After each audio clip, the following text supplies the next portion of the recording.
Monday को, और उसका अभी टॉपिक वगैरह ओके अभी आज की क्लास के बाद हम डिसाइड कर लेंगे। अभी आज ओके खत्म मैम कर लें थोड़ा सा, बस थोड़ा सा हमारा 15-20 मिनट्स का है, उसके बाद हम इसको डिस्कस करेंगे। ओके मैम ठीक है, अभी 15 to 20 मिनट्स का रिमेनिंग पार्ट है। मैंने आपको बस थोड़े से रिसेप्टर्स जो है वो करवाने हैं, उसके बाद जो है ना फिर हम इसको डिस्कस करते हैं। Okay, I think 1 minute has passed and majority of the people already have joined. So let's talk about a few sensory receptors. What we have done in this, let me very briefly summarize the nervous system part that we have done already, and then I'll just show you a few examples of some sensory receptors, then we can go ahead. So what we have done in the nervous system physiology, first of all we have talked about different types of divisions of the nervous system, which included peripheral and central division. Then we talked about two peripheral divisions, the sensory and the motor division. Then we jumped that, so we actually took an overview of how the nervous system works, including both sensory and peripheral. And then we jumped on to the neuron, different types of neurons, and the neuron structure, its anatomy and its physiology, is how the neuron function. In its detailed functioning, we have talked about resting membrane potential, action potential, and then we talked about the synaptic transmission, that how neurons are connected to each other. No, no, no, not now. Screen is not shared. I'm just summarizing. Then I'll share the screen, right? Anji. So then we talked about synaptic transmission, that how these resting membrane potential and the action potentials they work and how they connect the neuron. So we talked about electrical synapses. We talked about chemical synapses. Then we talked about fast and slow chemical synapses. After that, we jumped on to the sensory receptors, that how different types of sensory receptors they record the information from the environment, both internal and external environment, and then how these different types of receptors they work. We talked about sensory coding, that how different sensory systems they record the information, or you can say filter in the stimuli, different types of stimuli, and how they convert or transduce that information into action potential, and then they send into the brain for analysis. Then we talked about different types of sensory adaptations, that how sensory systems they adapt to different types of changes in the environment and so on. And after finishing that, we talked about a few examples of those adaptations, like high pass filter, low pass filter, band pass filter, and so on, so on. A few examples we have done. And now what we are doing, and this just for to exemplify a few sensory systems, I'm showing you a PowerPoint. This is PowerPoint related to a book. So this is not my own presentation. This is a presentation made by the figures or images from a book, that is Stanfield's Principles of Human Physiology, and I have downloaded from their site. So this is available. So I'm showing just to show you a few systems, like photosensory system, the eye, and maybe a few more. I'm just taking 15 to 20 minutes. Then we'll talk about. So the nervous system will be done, and we'll talk about the quiz, the upcoming quiz. So let's share my screen now. A few, just just a few seconds this will take. So please wait.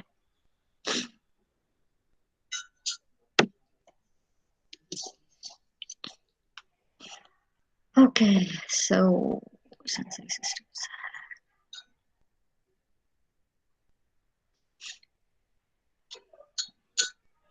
Geez, so okay, so is my screen visible now? Yes, ma'am. Good. yes ma'am All right, let me enlarge it so that you can see. So this is from Principles of Human Physiology. This is official PowerPoint lecture slides. Okay, so sensory information. We are just going to talk about a few examples. So there are different types of senses. We already have talked about these.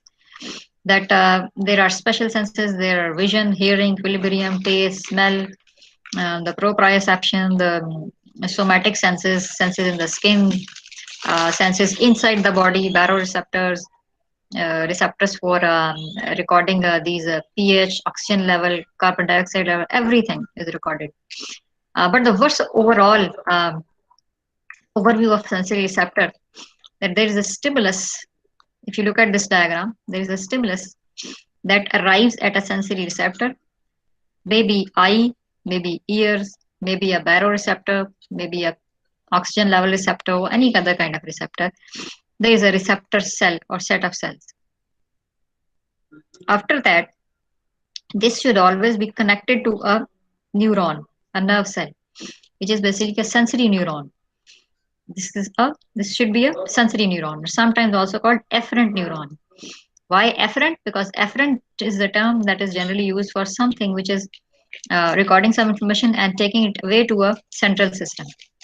So, an efferent neuron or a sensory neuron. Efferent neuron will essentially be a sensory neuron, which will take this information to the CNS, and CNS will analyze it and so on and so on. So this is a generalized scheme of any sensory receptor. Sensory receptor, the accessory structure we can say, like eye for example, the efferent neuron or the sensory neuron, and it is going towards the CNS and ending in a particular area of the CNS.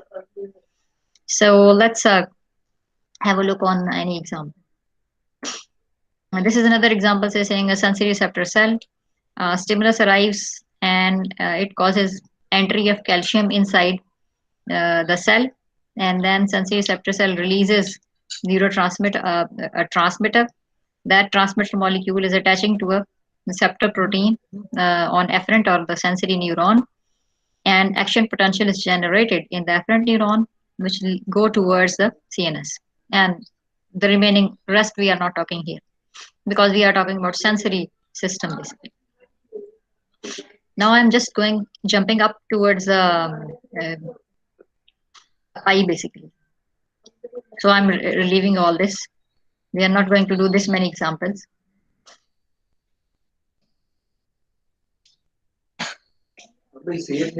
So the eye overall. So anatomy of the eye. Basically, here you can see the structure of the eye in general. Human eye, I think everyone is quite unaware of this one. But we are concerned to just some areas of this. So eye is having pupil, a lens, aqueous humor, vitreous humor, different solutions and so on, the blood vessels here. Our area is basically the retina.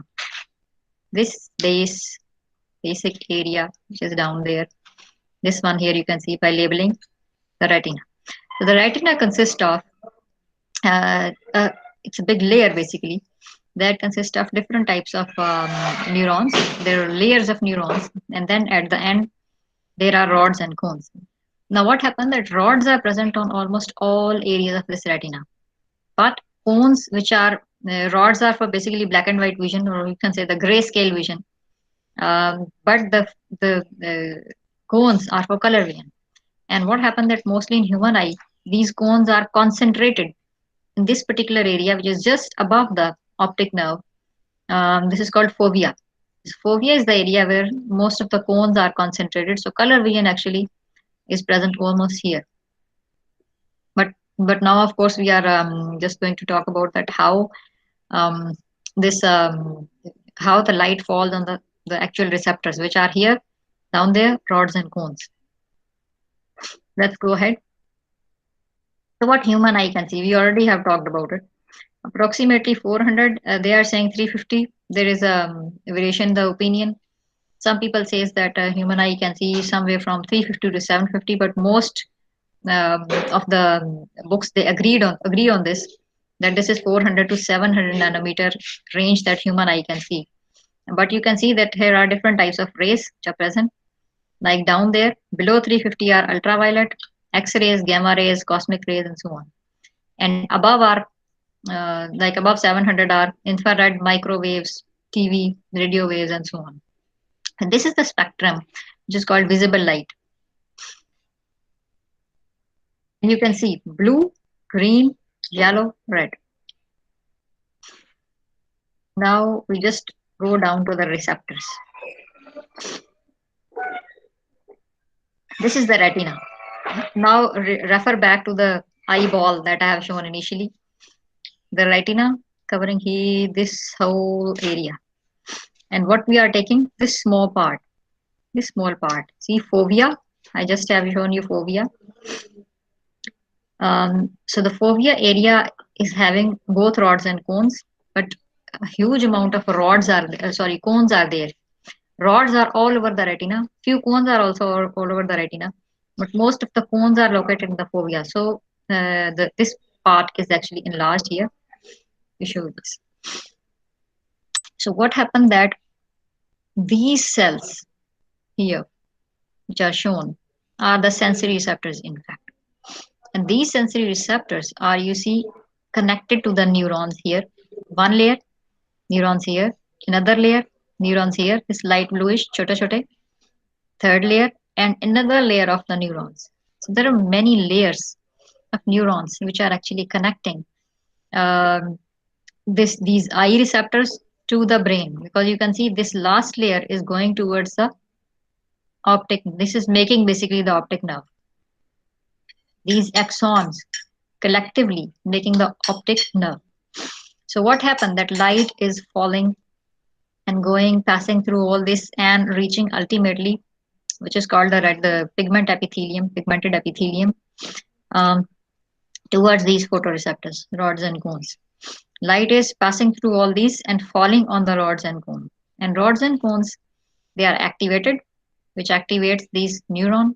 Then this second layer of, third layer of neuron, fourth layer, and then it is going towards the optic nerve or the brain. So retina is considered to be the one of the parts inside the body which have their own neuronal processing. Remember, if you recall that I have told you that most of the processing happen inside the CNS. But there are few systems which process information at peripheral level, and this is one of those examples. That this whole thing, this system of neurons, is there present inside the retina. So there is a neuronal processing here, and then this processed information go towards the optic nerve and to the brain. So now let's go ahead and elaborate this. So the rods and the cones. Here you can see structure of rod and cone. We start from this upper part. There is an outer segment. Outer segment is having these discs. Rods are having discs in another way. Cones are having discs in another way. And these are connected to this lower part. And then comes the inner segment, which is having basically the main part of the cell with nuclei. The nucleus of the cell is there, and most of the cell organelles are there present inside. This is called inner segment. Inner segment. Then at the end, on the other side, which is actually this side is facing towards outside, and this side is actually facing towards inside. Inside means I'll say this is towards ventral side. यहाँ से हमारी eyes देख रही हैं, and this is towards the other side. Obviously, back of the head, basically. So synaptic terminals are, which are having many synaptic vesicles, because synaptic terminals, it means that they are making synapse with neurons. So they do have synaptic vesicles, of course, with transmitter materials, which will transmit that information. So this side will record the light, and then this whole information will pass through whole of the cell, and then it reaches the synaptic terminals to send that to the neurons, which are connected next. Now, let's enlarge the disc. In both the cells, it happens the same. So if we enlarge the disc, these are the discs, which are basically essentially folds of the membrane. Basically, these are membranous folds. And if we just take one and take its membrane is, this is a fluid inside the discs. Disc ke andar ki taraf. This is the outside of the disc. So there is a protein rhodopsin. This is the main protein on which light falls. And this is the protein which actually responds to the light. What happened that this protein, when light falls on it, there are many conformational changes that happen in this protein. in response to photons of the light. When photons of the light are falling on this, there are many conformational changes inside the structure of this protein. Um, and this protein is connected to another protein called transducin, which is towards the cytosolic side. Now, this transducin uh, actually breaks off when the light falls. There are many changes in this, and in result of those conformational changes, this alpha subunit separates and go and attach to phosphodiesterase. There's an enzyme that which convert basically break down cyclic GM. That's the function, and this is the molecule which arrives ultimately is responsible for further actions. So rhodopsin activated, many conformational changes happen inside. Then this alpha unit subunit separates from this transducin protein and go and attach to an enzyme which causes the breakdown of one molecule into another molecule. And see what happens next. Now this molecule which is converted, this ultimately cyclic GMP levels in the cytosol are already high.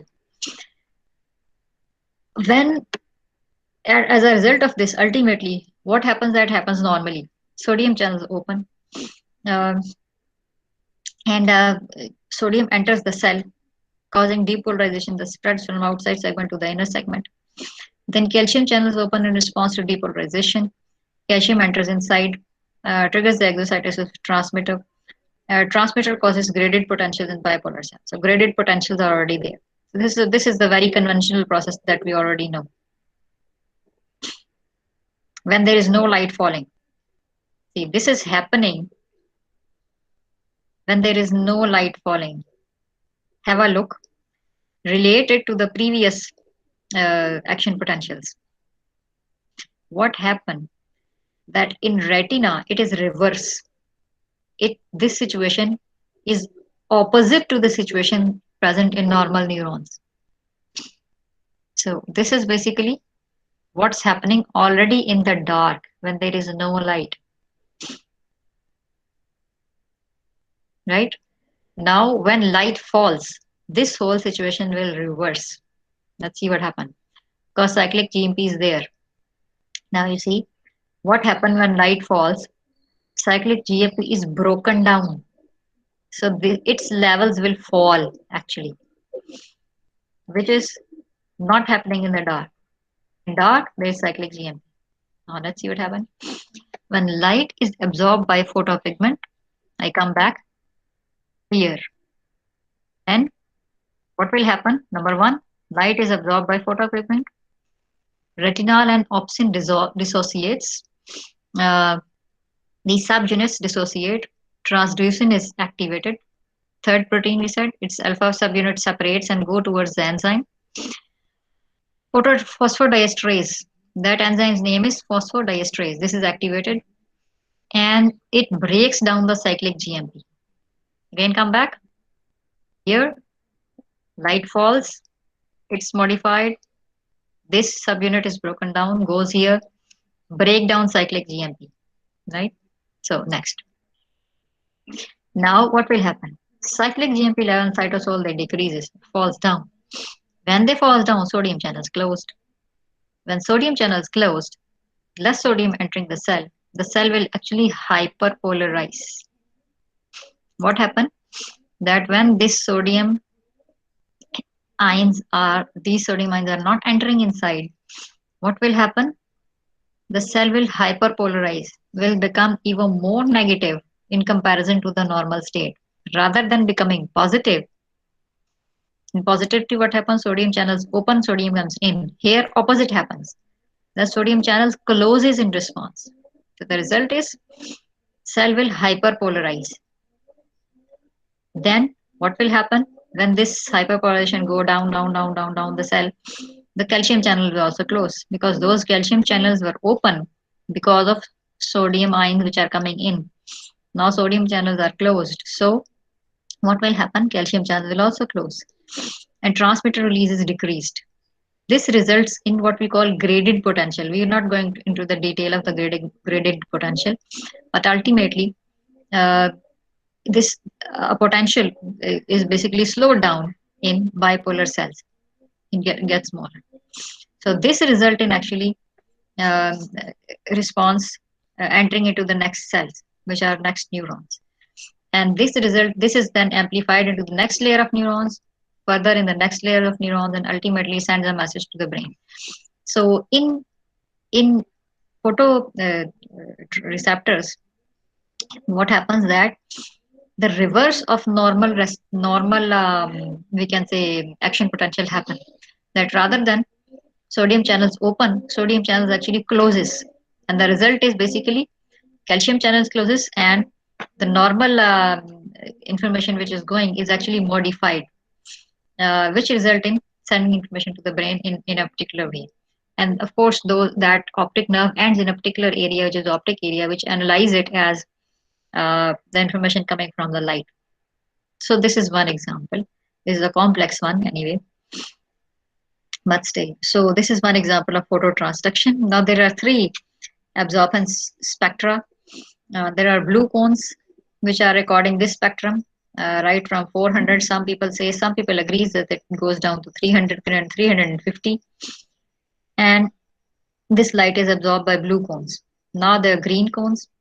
Green cones are recording information right from almost 400, above 400, somewhere between 400 and 430, and goes up, and then they record the second information. Then third one is the red spectrum, which is generally almost starting from now different cones are absorbing different, and what we actually, and then rods are recording the black and white. So what happened that what we see is actually a complex combination of recordings sent by all of these cones, which makes basically the color. So if someone is, for example, having not red and green cones, then what will happen? They will see only this blue black combination of spectrum. That's why most of those people who are colorblind for both red and green will see things like a grayscale with a blue screen. And those people who are having, like, for example, only red color blind will be able to see all this spectra up to about 400 to 500 and the mixture of those, but will not be able to resolve some colors. Same, if someone is missing green cones, they'll see the spectrum till right here. And if someone is missing blue cones, which rarely happens, but then they will not be able to see all this lower part of it, like 400 to approximately 500 or so. So this is how these sensory receptors they do work in the photosystem. Um, Now just few characteristics. The last thing of rods and cones, like for example, rods and cones. If you compare the types of vision that they can see is the black and white, and night the dim light. When there is dim light, cones actually almost fails. They cannot record that dim light. They can record mostly the bright light. They are responsive to bright light, so they can see the color of the day. In dim night, mostly rods work. That's why when we are looking at things at night, um, in the dark, I mean, then we mostly see almost grayscale or black and white. I mean, colors are dimmed. You can't see the high color. The sensitivity to light, rods are having very high sensitivity, and cones are having lower abundance. In retina, there are approximately 100 million rods per retina. There are 3 million only per retina. And also, these are mostly located inside the fovea, the area which is just above the optic nerve. And visual acuity, that is a kind of accuracy, or so we can say low for rods and high for cones. Site of greatest concentration, periphery of the retina, and these are like where they are present. These are present at periphery and also present inside the fovea, but in lower concentration. Cones are mostly concentrated in the fovea, and some cones are present in all other areas as well. The degree of convergence with bipolar cell, high for the rods and low for the. So what will happen that's why their sensitivity is high, and their convergence is low, so that's why their sensitivity to light is low, also low. So this is about eye. This is just one example of the sensory receptor, and Just one more thing I want to show you, the skin receptors. So let's go back. After that, I'll take your questions. Okay, so I just want to show you skin, mechanoreceptors in the skin, just to give an idea. So our skin is a complicated organ. This is second example. The previous one, eye, is example of photoreceptors. This is example of mechanoreceptors that will respond to the mechanical stimuli. So here you can see the external part of the skin, the glabrous skin, which is hairless skin. We have some parts of the skin which are hairless, like just the lower part of your arm. For example, if you see lower your arm, below the elbow, you'll see lower part is hairless, upper part is haired.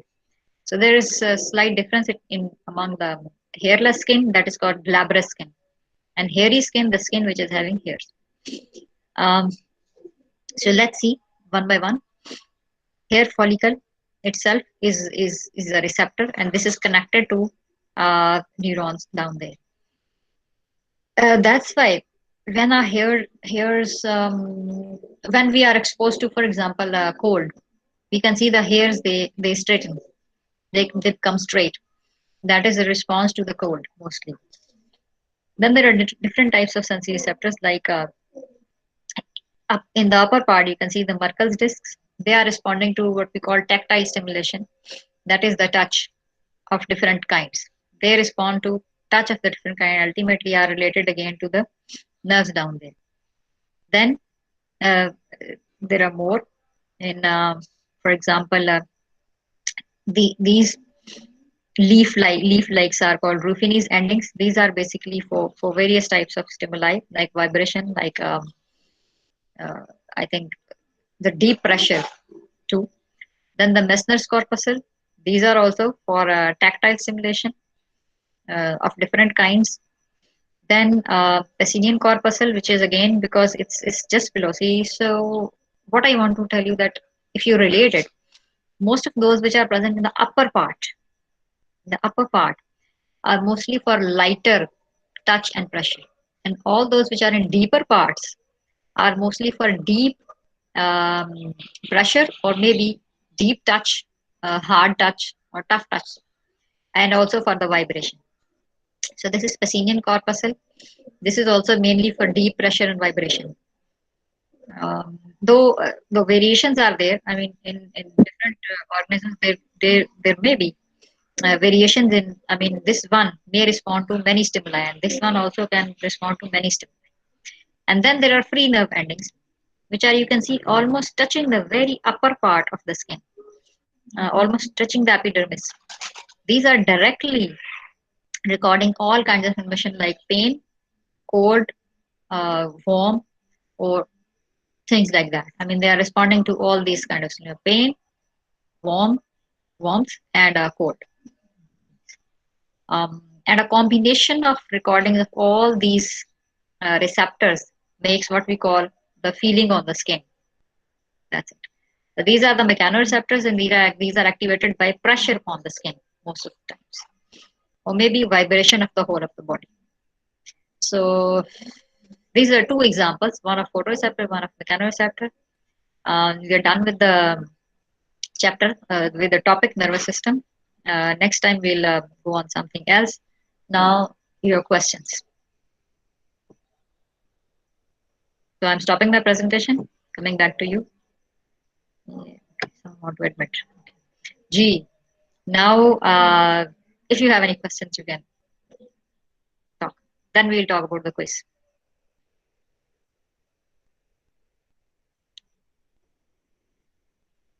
G. Someone do have a question about the presentation? This one or previous one?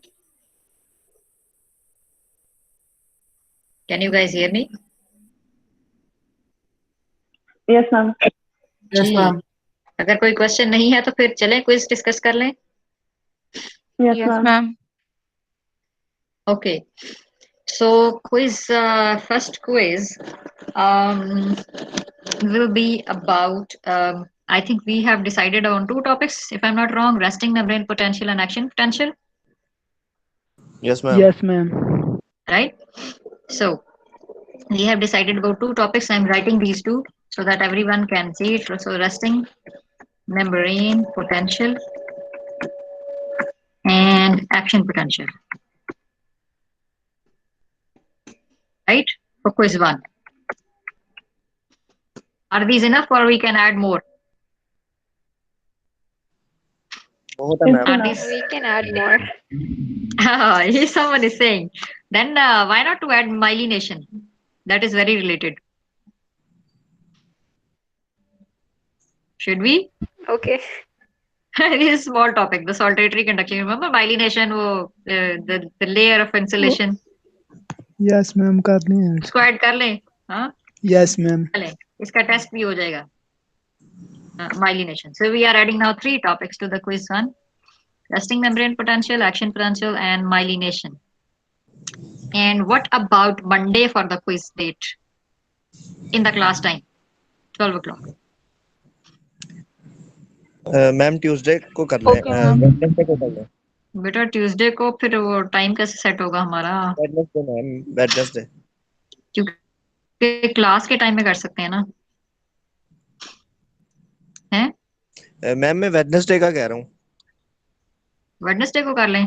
जी अच्छा, हाँ Wednesday को कर सकते हैं. क्यों जी? What about what other people says? Wednesday will fine. Okay, ma'am. Yes, ma'am. Wednesday और Monday. Someone is suggesting कि वेडनेसडे को कर लें. Yes, ma'am. Wednesday ठीक है. Wednesday को कर लें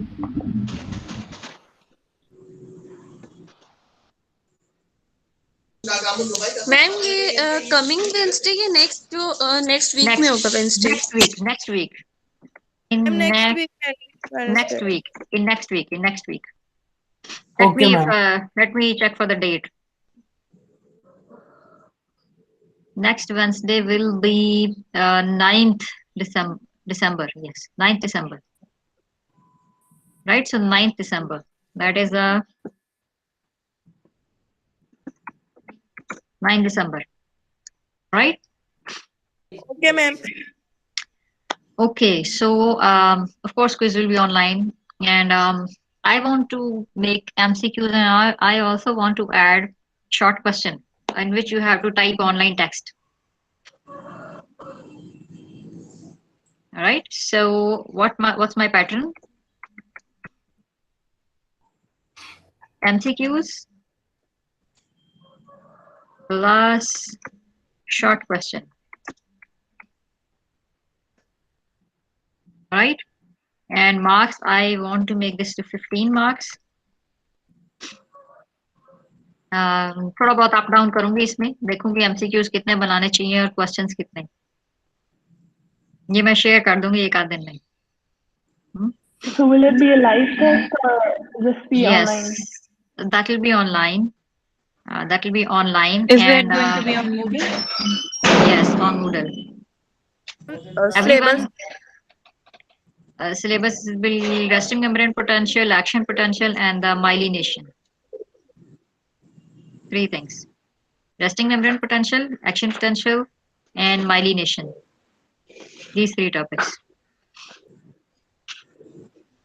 I have already posted the page numbers from the book as well, and PowerPoints are uploaded, so you can read, and then in next class we can talk about if you have any problem or like that. Ji, someone is asking.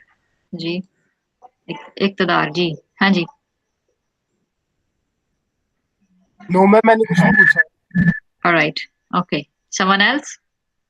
Ma'am lectures भी upload कर दीजिएगा इनके kindly हाँ, वो मैं अभी कर देती थोड़ी देर में.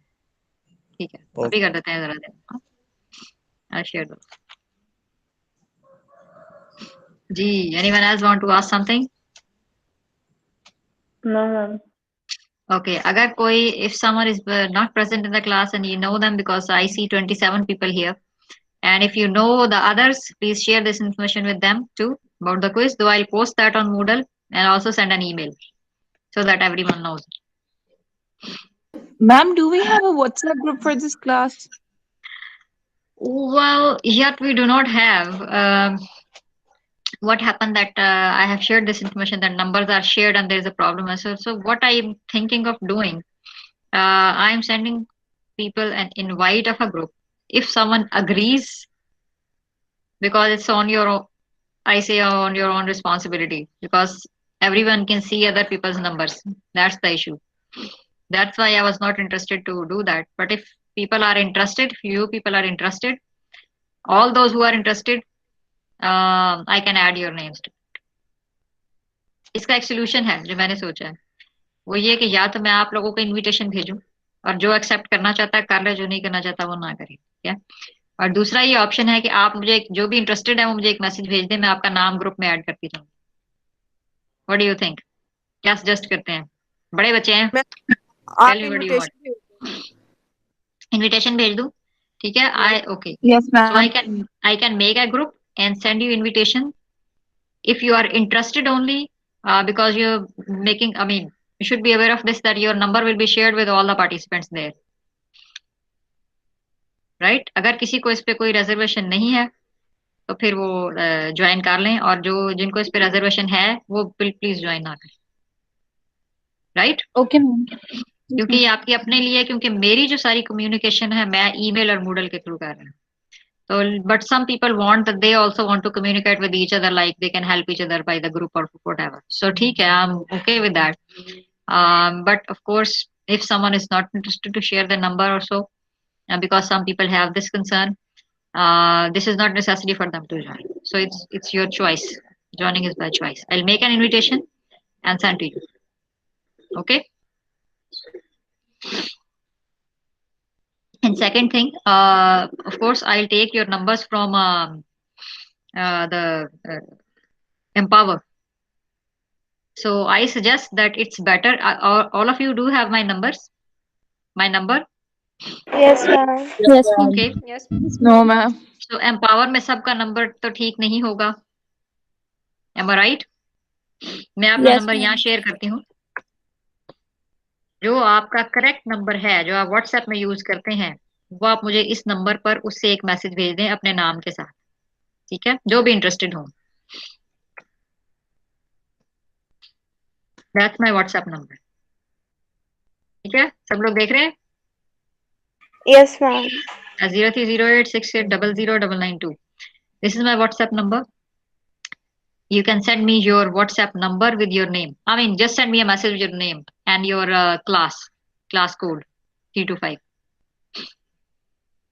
ओके क्योंकि मैं जब जब भेजती हूँ आपको एम्पावर से, तो वो आधे से ज्यादा मैसेज तो बाउंस बैक हो जाते हैं, वो पता चलता है नंबर चेंज हो गया हुआ है या व्हाट्सएप वाला नहीं है। ऐसा होता है ना, सब लोग व्हाट्सएप वाला नंबर नहीं देते हैं एम्पावर में, ठीक है। तो जो भी इंटरेस्टेड है ग्रुप में, वो मुझे इस नंबर पर, मेरे नंबर पर अपना व्हाट्सएप वाला नंबर भेज दें with your Okay, name, ma'am. with your full name and with your class code, that is 325 and then your name. All right, but this is not necessary or must, because I will share all information by email and by Moodle.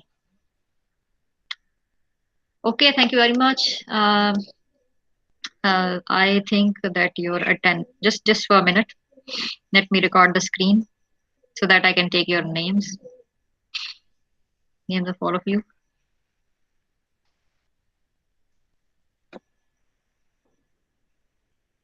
All right, Ji, thank you very much. Class is over. Now you can leave the meeting. Okay, thank you.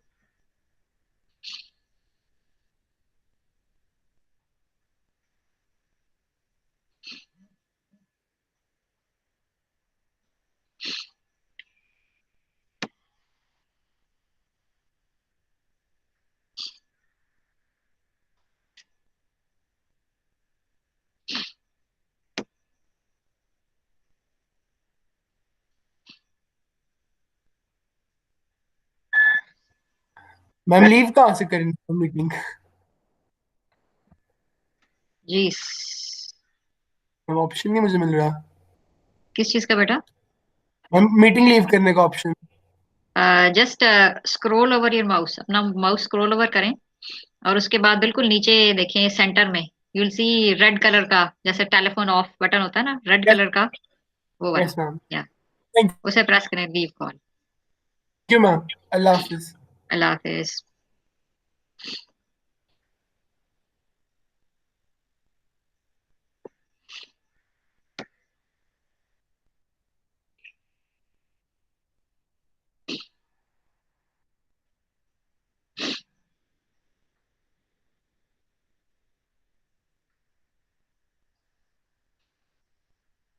Allah Hafiz everyone.